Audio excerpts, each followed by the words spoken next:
नमस्कार मित्रांनो, राम राम, जय Maharashtra, good morning आणि सगळ्यांना गोलपोस्ट मराठीच्या एका नवीन कोरिया व्हिडिओमध्ये तुमच्या सगळ्यांचं स्वागत आहे. आणि मित्रांनो, तो परत आलेला आहे. He is back. काय रोनाल्डो इज बॅक परत आलेला आहे.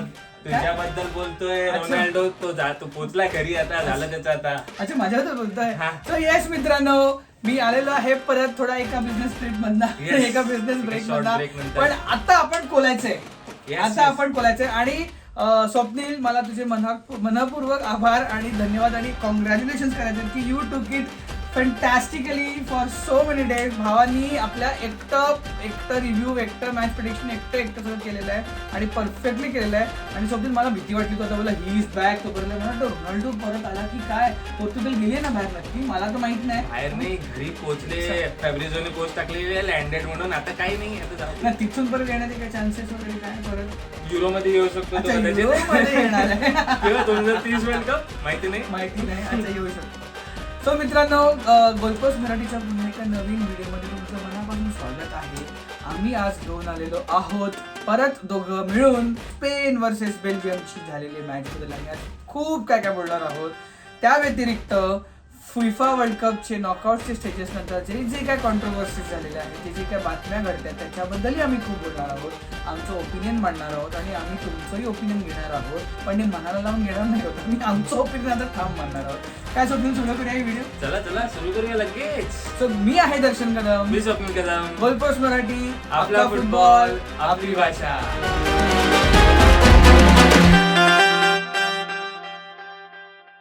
सो मित्रांनो, सुरू करूया आपण मॅच रिव्ह्यू बद्दल. आपण बोलणार आहोत स्पेन वर्सेस बेल्जियम ही झालेली एका भन्नाट एनर्जेटिक मॅच बद्दल.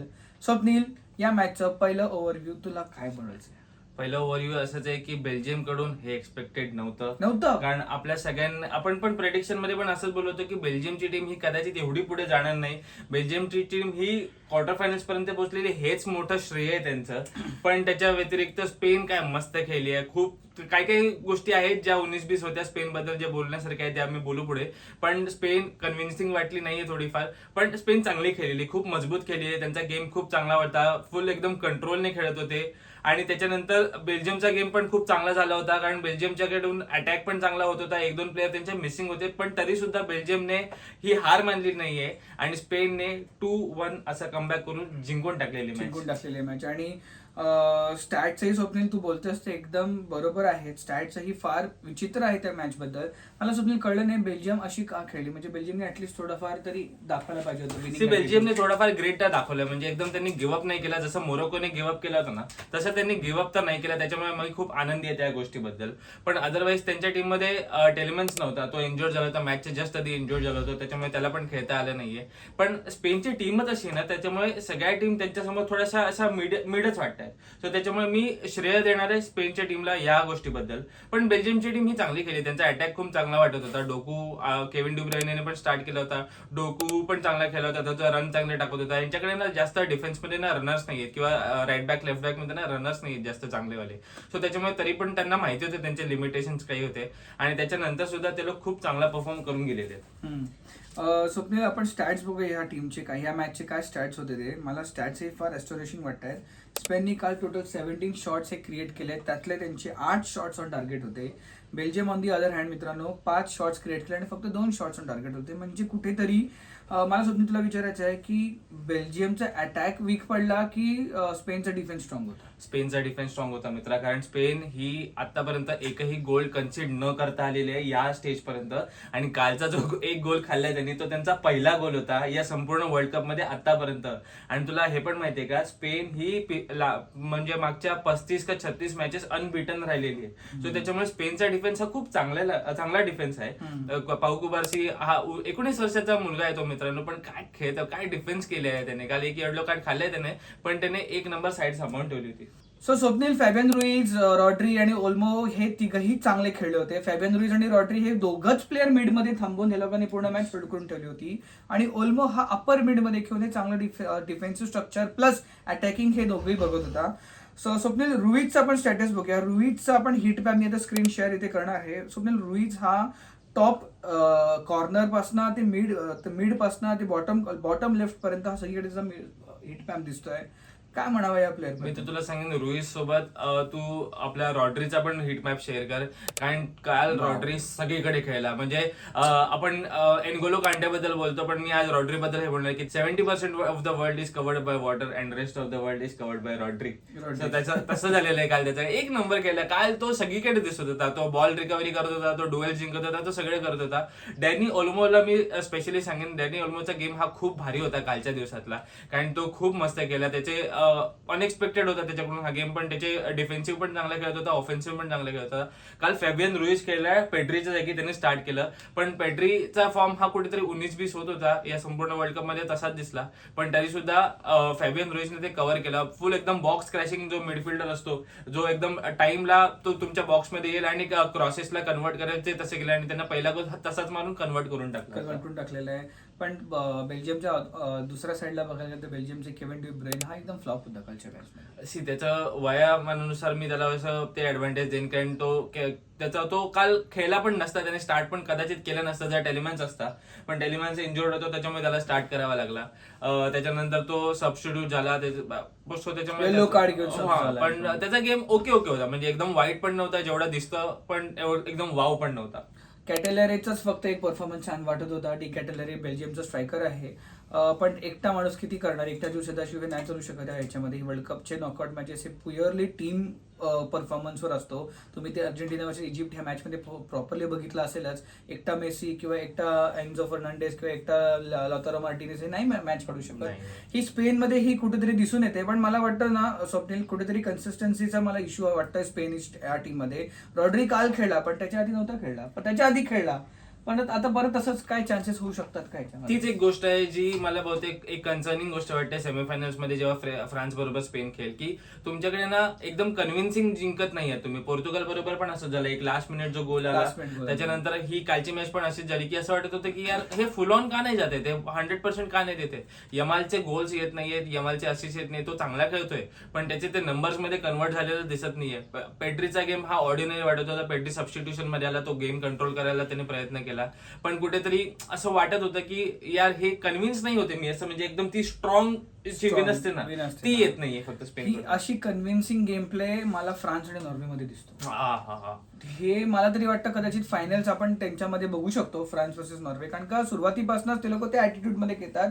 इनफॅक्ट इव्हन इन अर्जेंटिनियन मॅच आणि अर्जेंटिनाच्या मॅचेस आणि त्यांच्या टीम मध्येही सुरुवातीची काही मिनिटं काही वेळ हा कन्व्हिन्सिंग वाटतच नाही. असं वाटत की हे लोक अजूनही फिगर आउट करतात की कसं काय खेळायचं, कसं खेळायचं, आपलं कसं जमतंय, आणि मग नंतर काहीतरी संचारितपणे हे लोक मग गोल मारतात. पण मला नाही वाटत अशा पद्धतीने हे लोक वर्ल्ड कप जिंकू शकतात. त्याच on the other hand France ही चांगली खेळते आणि नॉर्वे चांगली खेळते. आपण त्यांच्याबद्दल नंतर बोलूया. सोबत मला अजून एका स्ट्रायकर बद्दल बोलायचं आहे, which is what I was talking about consistency. Like कळशीत कळशी दीपक शेठ, तर तो आहे प्लेअर ओयरबजाल. त्याचा गेम पण कालचा ऑर्डिनरी होता, म्हणजे असं काही वाव परफॉर्मन्स नव्हता त्याचा. कदाचित त्याच्यानंतर फेरान टोरेसला आणला, त्याने थोडाफार प्रयत्न केला. फेरान टोरेसचा लास्ट 2 गेम पासून गेम हा चांगला वाटतोय, जो स्पेनच्या फॅन्सना त्याचा गेम एवढा आवडत नव्हता, इव्हन बार्सिलोनाच्या फॅन्सना पण आवडत नव्हता. बार्सिलोनाच्या फॅन्सना तो आवडतच नाही. मी एक स्वतः बार्सिलोना फॅन आहे, त्याला ना फुकटमध्ये विकून टाका. आता ट्रान्सफर अपडेट नवीन आलेली आहे, सॉरी मी हे मिक्स करतोय मध्ये, पण आता विषय निघाला. PSG त्याला विकत घेण्याचं चान्सेस वाढलेले आहेत. मी फुकटमध्ये द्या त्याला, तो होऊ दे त्याचा, तिथे त्याचा ओसमेन डेंबले होऊ दे, तिथे तो स्टार होऊ दे, आम्हाला आवडेल, आम्ही त्याला परत खोलू आम्ही UCL मध्ये. पण नकोय मला फेरान टोरेसचा विषयच नकोय. ठीक आहे, आपण तू आता निघतोय विषय, तो आता तरी तो खेळायला लागलाय चांगला, तो खेळतोय. 2 मॅच पासून तर त्याचा परफॉर्मन्स चांगला येत होता. हो, पण ओयरजबालचा आपण बोलायला गेलो तर स्वप्नील काल त्याची फक्त त्याला पॉईंट्स मिळाले 5.7, म्हणजे इट्स नॉट इव्हन 6 किंवा 7 ही क्रॉस नाही केले. 5.7 पॉईंट्स मिळून हे लोक खेळत आहेत. मला अजूनही कळत नाही की स्पेन कशी काय जिंकली, पण जिंकली. हो, स्पेन ही जिंकलेली आहे. लास्ट मिनिट तो मिकेल मेरिनोचा गोल जसा पोर्तुगालमध्ये मारला होता तसा त्याने एडिट टाइम मध्ये आज पण मारलाय. फुल एकदम क्लच मेरिनो झालेला आहे. त्याला का नाही खेळवत हे लोक 90 मिनिट्स? आय डोंट नो यार, कारण मला असं वाटलं होतं की ही मॅच ओयारजबाल स्टार्ट नाही करणार, पण ठीक आहे. मिकेल मेरिनोचा गेम कदाचित तोच आहे की तो सबस्टिट्यूशन मध्ये येऊन मग इम्पॅक्ट टाकून जाईल किंवा तसा काहीतरी गेम असेल. सो येत्या पुढच्या मॅच मध्ये बघायला आपल्याला इंटरेस्टिंग असणार आहे की मिकेल मेरिनो फ्रान्स बरोबर स्टार्ट करेल का नाही करेल. मी पर्सनली स्टार्ट केलं असतं मिकेल मेरिनोला फ्रान्स बरोबर तरी ऍटलीस्ट, पण मला तरी वाटतं त्यांनी नाही करावं, कारण का असं माझं पर्सनल ओपिनियन किंवा माझी गट फिलिंग नाही आहे. 2 मॅचच्या फॅक्ट्स बद्दल बोलतोय मी, की तो नंतर सब येऊनच तो खेळलाय. तो इम्पॅक्ट वाला आयपीएल मध्ये इम्पॅक्ट प्लेअर असतो तसं तो शेवटच्या मिनिटाला येऊनच खेळला. पोर्तुगलच्या वेळी पण तो शेवटच्या मिनिटाला येऊन त्यांनी गोल मारला. कालही तो शेवटच्या मिनिटाला 88 मिनिटला त्याचा गोल आलेला आहे. मग मला माहित नाही, कदाचित त्यांनी परत तशीच स्ट्रॅटेजी वापरून मिकेल मेरिनोला शेवटी पाठवावं. May be. पण ही फ्रान्स आहे. फ्रान्सला मला वाटतं फ्रान्स स्वप्नील सुरुवातीपासूनच पुश करणार आहे, सुरुवातीपासूनच अटॅक करणार आहे. फ्रान्स बरोबरचा गेम आहे ना, एकदम डेडली कॉम्बिनेशन आहे, एकदम क्लॅश ऑफ द टायटन्स, एकदम झुंज दोन बैलांची असते ना, तसा वाला परफॉर्मन्स होणार आहे या फ्रान्स बरोबर. कारण एका साइडला फ्रान्स पॉवर हाऊस, अटॅक, खतरनाक वाला अटॅक, एवढे सगळे चांगले चांगले प्लेयर्स, आणि एका साइडला मिडफिल्ड आणि डिफेन्सचा एक पॉवर हाऊस, जिकडे स्पेन जे अख्खा गेम कंट्रोल करताय. फ्रान्सला ना बॉल लूज करण्याची त्यांना काही प्रॉब्लेम नाही. सो त्याच्यामुळे त्यांचा गेम हा तो चालतो की बॉल लूज करूया, ठीक आहे चालेल. त्याच्यानंतर मग तो रिकव्हरीमध्ये काउंटर मध्ये डेम्बेले आहे, डुवे आहे, बार्कोला आहे, हा आणि तो सगळे गेम चालवतात. पण त्याच्यामुळे ही मिडफिल्ड आणि डिफेन्स आणि तो अटॅक अशी ही गेम होणार आहे, आणि खतरनाक वाला गेम होणार आहे. काय मजा येणार आहे, ब्लॉकबस्टर मॅच होणार आहे. ब्लॉकबस्टर मॅच होणार आहे. पण मला स्वप्नील ना कुठेतरी ह्याचं एक रिप्रेझेंटेशन वाटतं, it's going to be Real Madrid versus Barcelona. In a way तसंच होणार आहे कदाचित. रिअल आणि याच्या वेळी बार्सिलोना मारते. आपण ह्या लोकांनी किती किलियन एम्बापेचा गाजावाजा केला होता, त्याच्या आरती केले होते, पुतळे बांधले होते, पण शेवटी लामिन यामाल हा एक छोटासा पोरगा येऊन त्याची वाजून गेलाय. जर तो व्यवस्थित क्लिक झाला ना लामिन यामाल, पण तो क्लिक नाही होत आहे, मला नाही दिसलाय वर्ल्ड कप म्हणून तर तो की त्याचं कन्व्हर्जन दिसत नाही. त्याचा गेम हा चांगला होता संपूर्ण वर्ल्ड कप भर, पण ते नंबर्स मध्ये दिसत नाही, त्याचे गोल्स येत नाही, त्याचे असिस्ट येत नाही. मला त्याच्याकडनं अपेक्षा होती कुठेतरी टॉप 10 गोल स्कोरर मध्ये यावा, टॉप 5 मध्ये यावा, पण नाही आलाय त्याच्यामध्ये. On the other hand Kylian Mbappe dictator आहे, काय बोलायचं. मी तुला बोलतो ना, वर्ल्ड कप आला ना की त्याच्या अंगात संचारता यार, तो काहीतरी वेगळा खेळतो, काहीतरी म्हणजे अंगात देव येतो त्याच्यामध्ये, तो वेगळाच काहीतरी खेळतो यार. आता 8 गोल मारून बसलेला तो सुद्धा, मेसी बरोबर टॅलिंग मध्ये आहे तो एकत्र. अजून एका डिक्टेटर बद्दल बोलूया आपण. Swapnil, let's move ahead to our new segment, पुढच्या एका सेगमेंटमध्ये जे आहे आज येणाऱ्या मॅच बद्दल. स्वप्नील, कन्क्लूड कर पटकन की स्पेन वर्सेस बेल्जियम ह्या मॅचच्या तुला 2 गोष्टी काय आवडल्या आणि 2 वाईट गोष्टी काय आवडल्या. Are you happy with the result? अशी I am happy with the result, पण तो कसा आला ते कन्व्हिन्सिंग वाटत नव्हतं. माझं फक्त तेच एक कन्सर्न आहे की तुम्ही एकदम असं म्हणजे असं वाटलं पाहिजे की हा जिंकली आहे स्पेन यार, असं नाही वाटत आहे. असं वाटतं की हा जिंकली आहे स्पेन असं वाटतं. स्पेन पोर्तुगल पण बोरिंगच होती, टू बी व्हेरी ऑनेस्ट. ती पण बोरिंगच झाली होती. पण ती बोरिंग स्पेनने नव्हती गेली, ती बोरिंग पोर्तुगलच्या टीमने गेली होती, ती गोष्ट वेगळी. पण हाच एक कन्सर्निंग पॉईंट आहे की एक ती कन्व्हिन्सिंग वाटू दे, आणि तुम्ही अजून स्ट्रक्चरली खूप चांगला अजून खेळू शकता. तुमच्या मिडफिल्डचे आणि तुमच्या अटॅकचे काही प्लेयर जे इन्फॉर्म वाटत नाही, जे कदाचित फ्रान्स बरोबर फॉर्म येतील. सो ह्या 2 वाईट गोष्टी आहेत. 2 चांगल्या गोष्टी म्हणजे रॉड्री, तो गेम चालवतो मित्रांनो, 1 नंबर गेम चालवतो. आणि त्याच्यानंतर मिकेल मेरिनो आणि इम्पॅक्ट जो टाकतात ना मध्ये मध्ये प्लेयर्स, तो बस. ओके, सो मुव्हिंग आहे टू डिक्टेटर बद्दल बोलला. आता आपण बोलणार आहोत एका नीच माणसाबद्दल. नीच काय म्हणजे माझा खूप फेवरेट आहे. नीच हा एक चांगल्या पद्धतीचा, मी काय त्याला हे दिले, पदवी दिली आहे की असा कोणतरी प्लेअर पाहिजे. ती मॅच आहे Norway versus England, Erling Haaland versus अख्खी इंग्लंडची टीम. काय ऍटिट्यूड मध्ये खेळतात, असा प्लेअर पाहिजे, अशी टीम पाहिजे.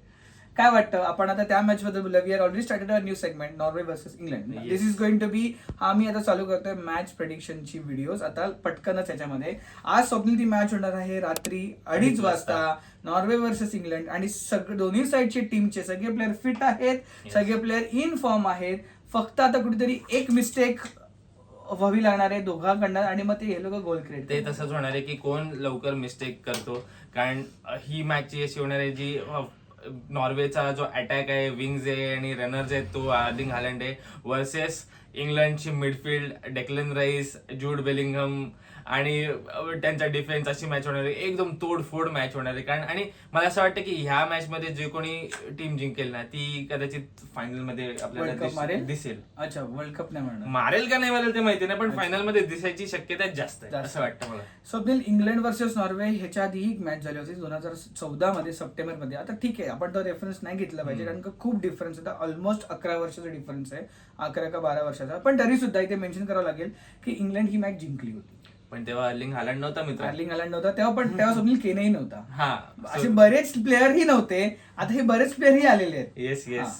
पण मला बघायचं पर्सनली अर्लिंग हॅलंडचा गेम कसा होतो. कारण तो ब्राझील बरोबर जो तो पहिला हाफ तो एकदम शांततेने होता. त्याच्यानंतर जो त्याने 2 गोल मारले ते एकदम खतरनाक लावून टाकले त्याने. त्याच्यानंतर फ्रान्स बरोबर त्याने गेम खेळलाच नव्हता, तो स्टार्टच नव्हता केला, आणि तरी सुद्धा तो 7 गोल मारून या टॅलीमध्ये आहे, टॉप 3 मध्ये हायएस्ट गोल स्कोरर्स मध्ये. सो त्याच्यामुळे मला त्याचा गेम बघायला आवडेल. आणि अर्लिंग हालंड वर्सेस इंग्लंडची ही जी मॅचअप होणार आहे ना, मजा येणार आहे.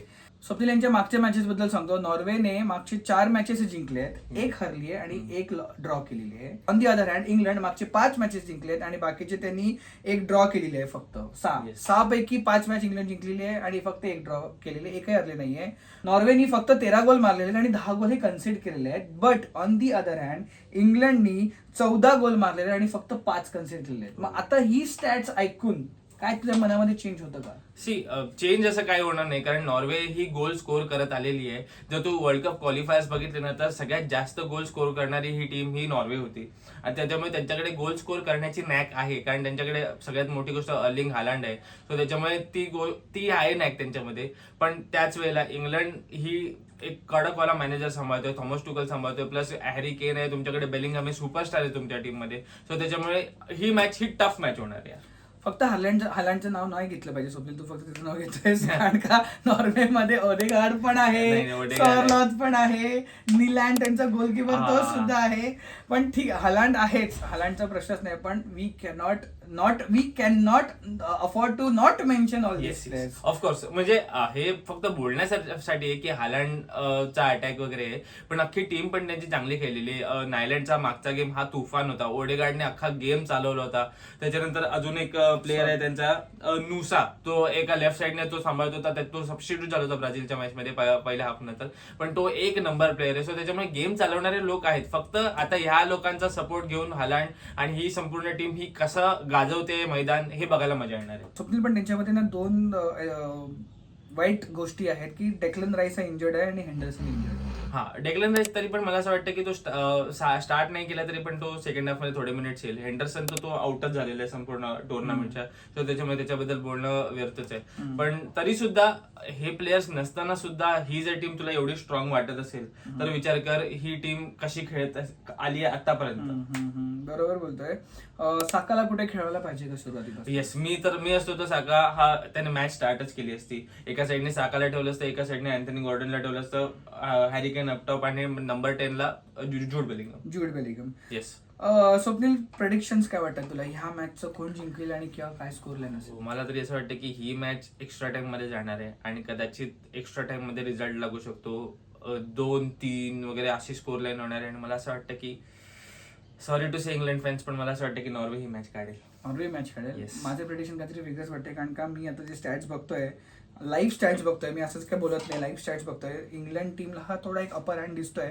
कारण का मला काय वाटतं माहितीये का, ऍटिट्यूड असतो एका प्लेअरमध्ये, ऍटिट्यूड असतो एका टीम मध्ये, पण हा ऍटिट्यूड ब्रेक करणारी एक टीम उतरते. येस, नॉर्वेमध्ये ऍटिट्यूड आहे, नॉर्वेमध्ये तो बिहेवियर आहे. तू ब्राझीलची मॅच बघितली असेल तर नॉर्वेची टीम ही अशी खेळत होती की आम्ही ब्राझीलला ओळखतच नाही, आम्ही नेमारला ओळखतच नाही, आम्ही बाकीच्यांना कोणाला ओळखतच नाही, डॉन गॉरला ओळखत नाही, ते तुमच्या घरी, ते तुमच्या साऊथ अमेरिकन कॉन्टिनेंटमध्ये, आम्ही इथे खेळायला आलेलो आहे. तो ऍटिट्यूड आहे. पण हा ऍटिट्यूड कुठेतरी त्यांच्या ओव्हर कॉन्फिडन्स मध्ये जर टर्न झाला चुकून, तर मग मला वाटतं कुठेतरी की इंग्लंड ही मॅच जिंकते. पण ही मॅच आफ्टर एक्स्ट्रा टाइम जाईल, कारण का ही टफ असणार आहे मॅच. दोघेही टीम आमने सामने येतील आणि स्कोर लाईन मला तरी असेल 2 इंग्लंड 1 नॉर्वे. आणि 1 मध्ये अर्लिंग हालंड स्कोर करेल, पण केन, बेलिंगहम हे पुश करणार आहेत. कारण का तुला सांगू का स्वप्नील, जसं अर्जेंटिनाला ते हंगर आहे त्याच्यापेक्षा डबल हंगर आता इंग्लिश टीम मध्ये दिसतंय की ते इथपर्यंत पोहोचलेत ना, ते लोक नाही सोडणार.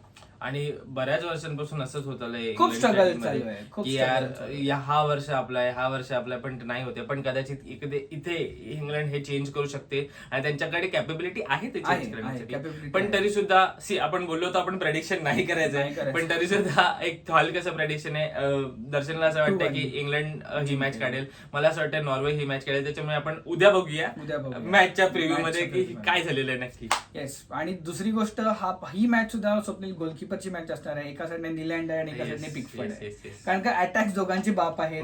हालांड उभे हेडर मारताय, तो फक्त ना तुला म्हणजे ब्राझीलच्या वेळी फक्त 1 फूट त्यांनी अशी जम्प केलं होतं आणि त्यांनी हेडर मारला होता. असं काय दानव, मी रील मध्ये पण बोलतो, दानव माणूस आहे, हरामखोर आहे. म्हणजे इतकं भारी वाटतं ना अशा प्लेअरला बघून की वर्ल्ड कप मध्ये ना कोणतरी असं उतरलाय की त्याला बघूनच फाटते. आणि अजून मी सांगतो, जे न्यूट्रल्स आहेत, ज्यांनी आता नवीन नवीन वर्ल्ड कप किंवा फुटबॉल बघायला स्टार्ट सो त्यांच्यासाठी, जसं तुम्ही मागच्या वर्ल्ड कप मध्ये ना एम्बापेला डिस्कव्हर केलं होतं बऱ्याच लोकांनी. आपण जे फुटबॉल फॅन्स आहे त्यांना माहिती होतं एम्बापे कोण आहे, कसं आहे, पण जी फायनल झाली होती त्याच्यामध्ये सगळ्यांना समजलं होतं की एम्बापे कोणीतरी आहे. तसं या वर्ल्ड कप मध्ये हालांड बद्दल झालेलं आहे. आम्ही बघतोय हालांडला एवढा वेळापासून, लहानपणापासून बघतोय, डॉर्टमंडच्या वेळापासून बघतोय. नाही, तू डॉर्टमंड पासून बघतोय, मी अंडर 17 पासून बघतोय. मी त्याची एक फॅक्ट सांगू सुनील पटकन. अंडर 17 ची हालांड नॉर्वे वर्सेस इंडिया मॅच झाली होती.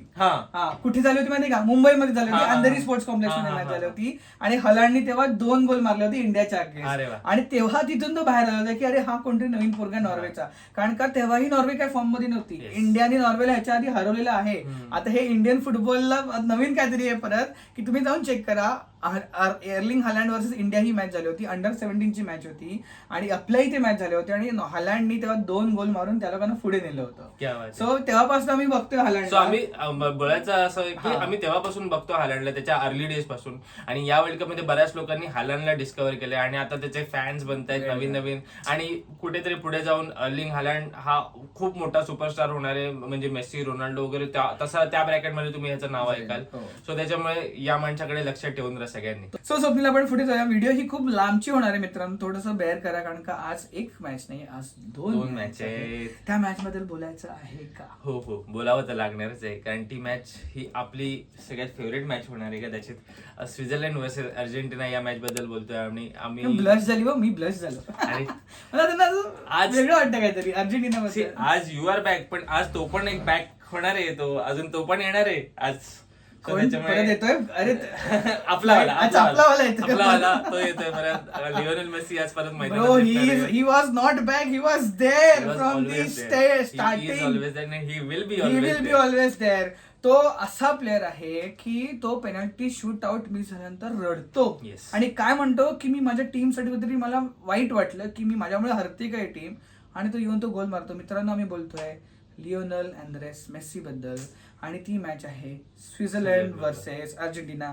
स्वप्नील, लाईनअप्स बद्दल तुला काय वाटतं? कोण खेळणार आणि कोण नाही? आता हाच एक प्रश्न आहे की कोण कसं खेळेल, कोण नाही खेळेल. पण मला असं वाटतं की लिओनेल स्कॅलोनीने थोडासा विचार केला पाहिजे, काहीतरी चेंजेस करायला पाहिजे त्याच्या टॅक्टिक्स मध्ये. कारण मागची मॅच झाली ती त्याला एक एक्सेलन्स वरती होती मॅच, आणि लिओनेल मेसीने ती मॅच काढली एक साईड, म्हणजे तो कॅरी जॉब होता. पण असं तुम्हाला प्रत्येक वेळेला नाही करता येणार. आणि स्वित्झर्लंड ही अभ्यास करून येणारी टीम आहे, आम्ही मागे पण बोललो होतो.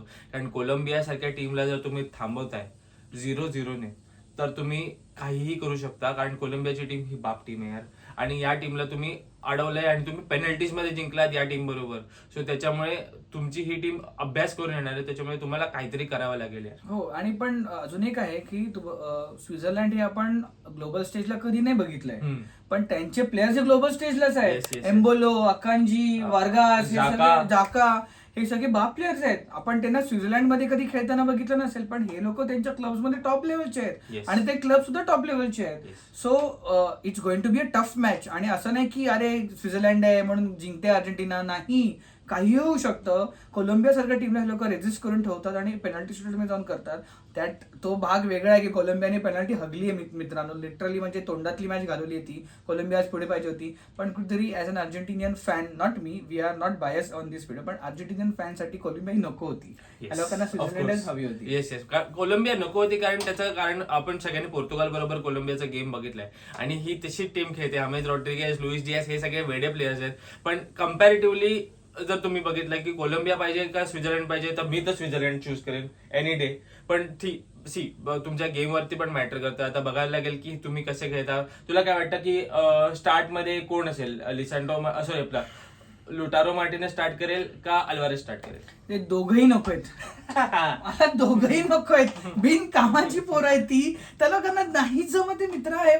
म्हणजे ठीक, ते लोक नाही, पण एक टू बी सॉरी अटेम्प्ट करतायत, पण ते कन्वर्ट नाही होत नाही. कन्वर्ट नाही, पण तो अटेम्प्ट पण अरे पायाजवळ येऊन तुम्ही नाही गोल स्कोर करता येते. पण मागच्या मॅच मध्ये दोघं पण चांगले खेळले, एकदम वाईट परफॉर्मन्स नव्हता. मला असं वाटतं की अल्वारेज परत एकदा स्टार्ट करेल आणि लौटारो मार्टिनेज नंतर येईल, जसं तो मागच्या मॅच मध्ये आला होता आणि त्याच्यानंतर त्याने इम्पॅक्ट टाकला होता ना. सो तसंच काहीतरी होणार आहे असं मला वाटतं.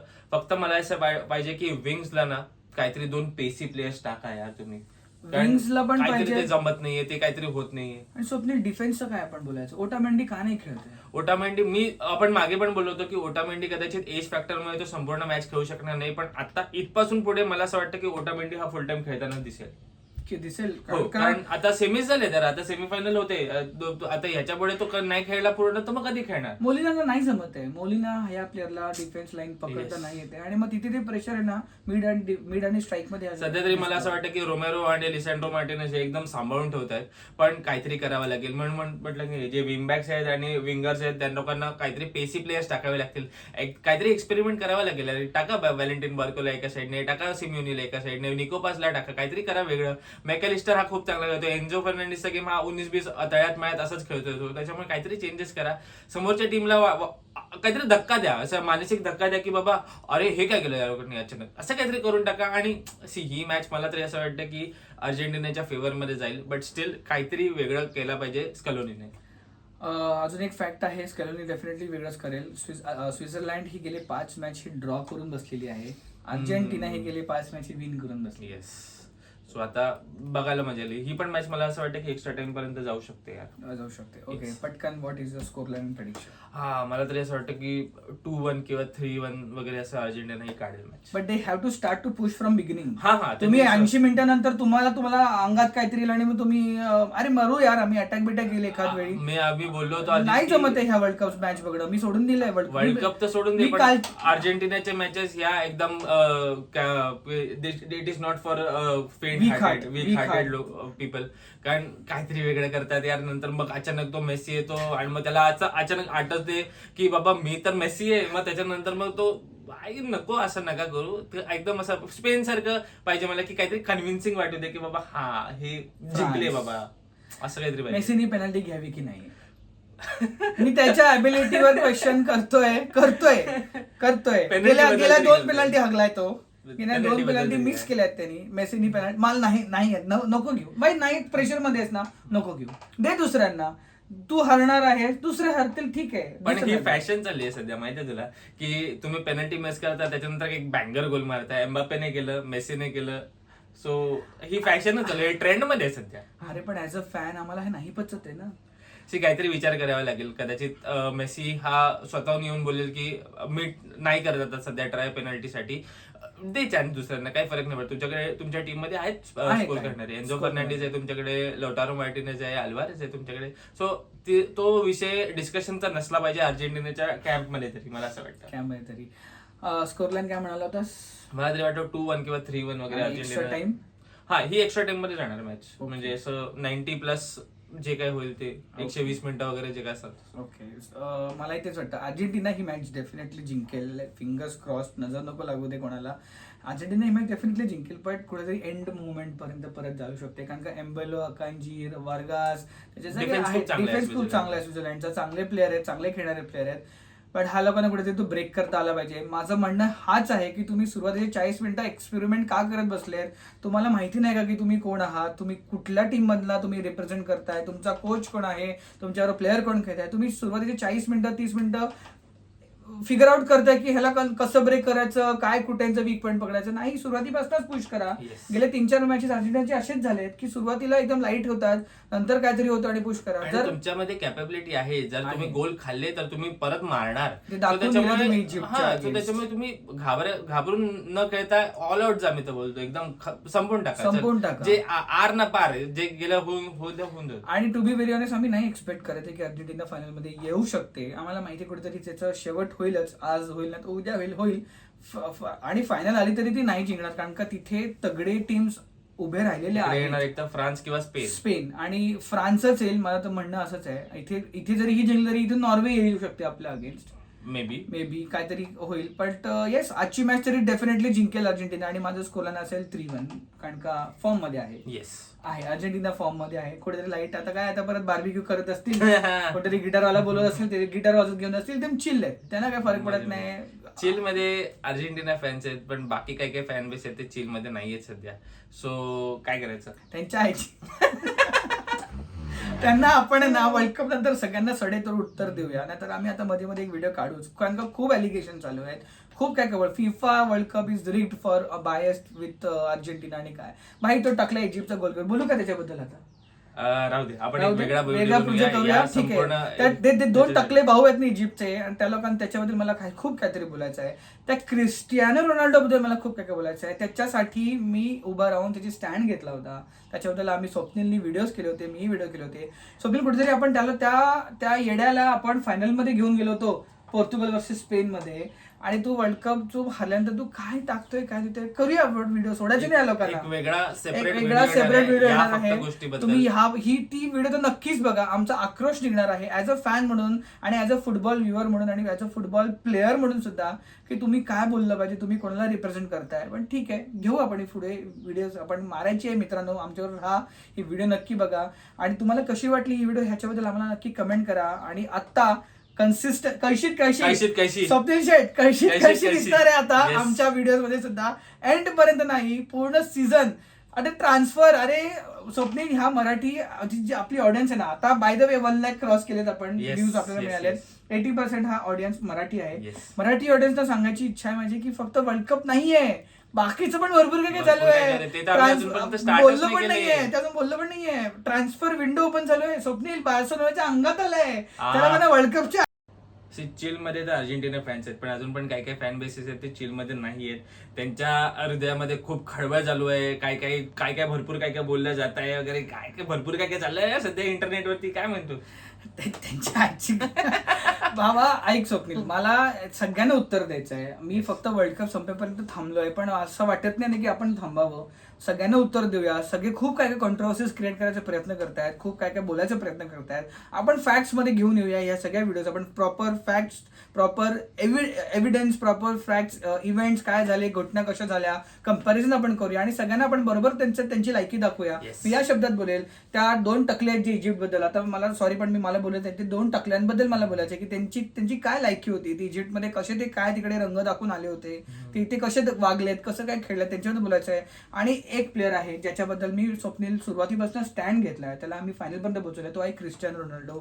त्याच्याबद्दल पण मला खूप काय बोलायचं आहे. कारण का तू करतोयस काय, तू काय उद्देश तुझा काय होता, तू कशासाठी आलास, आणि तू आता काय एक इन्फ्लुएन्स काय सेट करतोय. स्वप्नील, ह्या सगळ्या व्हिडिओज आपण करायचे आहेत डेफिनेटली, आणि सगळ्यांना त्यांची लायकी, त्यांची जागा, त्यांची ओळख एकदम प्रॉपर बोलायची. एक वेगळा व्हिडिओ येणार सेपरेट फक्त या कॉन्ट्रोवर्सी बद्दल. कारण सध्या इंटरनेटवरती ना भरपूर काय चालू आहे. भरपूर काय लोक बोलतायत, काय न बोलतायत, मेसी बद्दल, अर्जेंटिना बद्दल, आणि कोणाबद्दल काय बोलतायत. ह्या सगळ्याबद्दल एक चांगला व्हिडिओ येणार आहे, तुम्ही लक्षात ठेवा. आणि तुम्ही वेट करा या व्हिडिओचा, आणि जेव्हा हा व्हिडिओ येईल ना तेव्हा मजा येणार आहे. आणि आता आम्ही तर आलेलो आहोत परत. आता स्वप्नील शेट कळशी आता दिसेल तुम्हाला आमच्या व्हिडिओज मध्ये. एकदम भन्नाट सगळं आता काय होणार आहे, संचारलोय आम्ही पण, आमच्या पण अंगात आलेलं आहे. अर्जेंटिनाचं कमबॅक होऊन आमचाही आता एक वेगळं एनर्जी आलेली आहे. पण स्वप्नील, मराठी जनतेला आणि आपल्या मराठी ऑडियन्सला मला तुला एक सांगायची गोष्ट आहे की मित्रांनो, मातांनो, भगिनींनो, भावांनो, काकांनो, आजोबांनो, की ही व्हिडिओज किंवा हा कंटेंट किंवा हा फुटबॉल आहे ना मित्रांनो, हा फक्त वर्ल्ड कप पुरते मर्यादित नाहीये. बऱ्याच गोष्टी वर्ल्ड कपच्या बाहेरही चालू आहेत. त्याच्यामध्ये एक फॅन्टॅस्टिक सेगमेंट चालू आहे जो मॅनेजिंग पॉईंट ऑफ व्ह्यू आहे, तो आहे ट्रान्सफर विंडो. ट्रान्सफर विंडोचे पण भरपूर व्हिडिओज आम्ही करणार आहोत, कारण का तिथेही मोठ्या उलाढाल चालू आहेत, पॉलिटिक्स चालू आहे, गेम प्लेस चालू आहेत, माइंडसेट चालू आहे. त्याच्यावरनं पूर्ण क्लबचं, एका नेशनचं येणारे 4 वर्ष ठरतं, ते आतापासूनच घडामोडी चालू आहे. आणि आम्ही फक्त वर्ल्ड कप संपायची वाट बघतोय, कारण हे आम्ही वर्ल्ड कप मध्ये कव्हर करायचं नाहीये आम्हाला. एकदा वर्ल्ड कप झाला ना की मग बघा एक काय नवीन गोष्टी तुम्हाला ऐकायला मिळणार आहे डेफिनेटली स्वप्नील. सो मित्रांनो, हा होता आमचा व्हिडिओ मॅच प्रेडिक्शनचा आणि मॅच रिव्ह्यूचा. आज होणार आहेत 2 भन्नाट मॅचेस, आणि काल झालेली एक भन्नाट मॅच.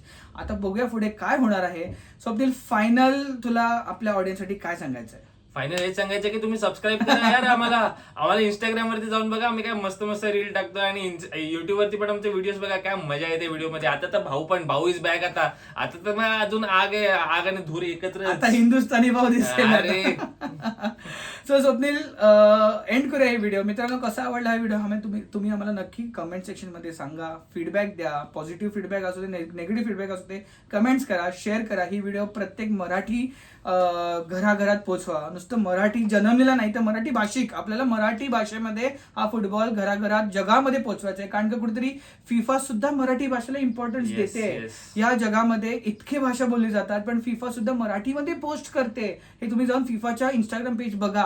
कुठेतरी आपली मराठी भाषेला व्हॅल्यू आहे, महत्व आहे आणि तीच भाषा आपण पुढे घेऊन जायची आहे. मराठी भाषेमध्ये आपल्याला फुटबॉल कव्हर करायचा आहे, जादू दाखवायची आहे, मजा घ्यायची आहे आणि जे काय चालेल ना ते मजेत घ्या. सगळं मजेत घ्या. मला का म्हणतो असं, कारण का स्वप्नील काल एक बातमी होती त्याच्याबद्दल मला बोलायचं आहे की कुठेतरी एक गालबोट लागलेला आहे आपल्या फुटबॉल फ्रॅटर्निटीला की 4 मित्रांमध्ये भांडणं झाली आणि एका मित्राचा खून झालेला आहे. विषय काय होता, फिफा वर्ल्ड कप आणि फुटबॉलचा.